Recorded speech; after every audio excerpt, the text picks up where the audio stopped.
राधे राधे। ठाकुर जी का एक बहुत प्यारा भक्त था जिसका नाम अवतार था। वो छोले बेचने का काम करता। उसकी पत्नी रोज़ सुबह सवेरे उठ छोले बनाने में उसकी मदद करती। एक बार की बात है, एक फ़कीर जिसके पास कुछ खोटे सिक्के थे, उसको सारे बाजार में कोई वस्तु नहीं देता, तो वह अवतार के पास छोले लेने आता।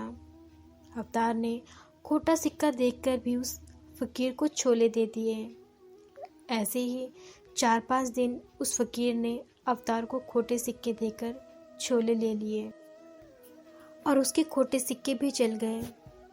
जब सारे बाजार में ये बात फैल गई कि अवतार तो खोटे सिक्के भी चला लेता है, पर अवतार लोगों की बात सुनकर भी जवाब नहीं देता, क्योंकि वो तो अपनी ठाकुर जी की मौज में खुश रहता।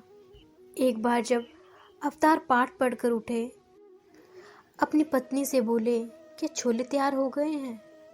पत्नी बोली, आज तो घर में हल्दी मिर्च नहीं थी और मैं बाजार से लेने गई तो सब दुकानदारों ने कहा कि ये तो खोटे सिक्के हैं और उन्होंने सामान नहीं दिया। पत्नी के शब्द सुनकर अवतार ठाकुर जी को याद करने बैठ गया और बोला, जैसी तेरी रज़ा, तुम्हारी लीला कौन जान सकता है। और तभी आकाशवाणी हुई, क्यों अवतार, तू जानता नहीं था कि ये खोटे सिक्के हैं?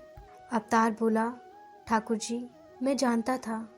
तो भगवान ने कहा, फिर तूने खोटे सिक्के क्यों लिए? अवतार ने बड़े ही प्रेम से बोला, हे दीनानाथ, मैं भी तो एक खोटा सिक्का हूँ, इसीलिए मैंने खोटा सिक्का ले लिया कि जब मैं आपकी शरण में आऊँ तो आप मुझे खोटा सिक्का समझकर ना नकार दें, क्योंकि आप तो खरे सिक्के ही लेते हैं।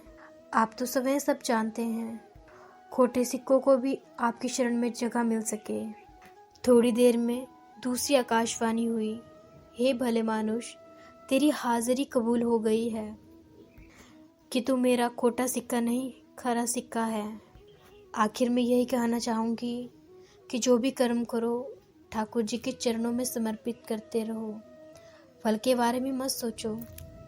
आप देखना, जिंदगी की गाड़ी कितनी तेजी गति से चलेगी, पलटकर देखना नहीं पड़ेगा।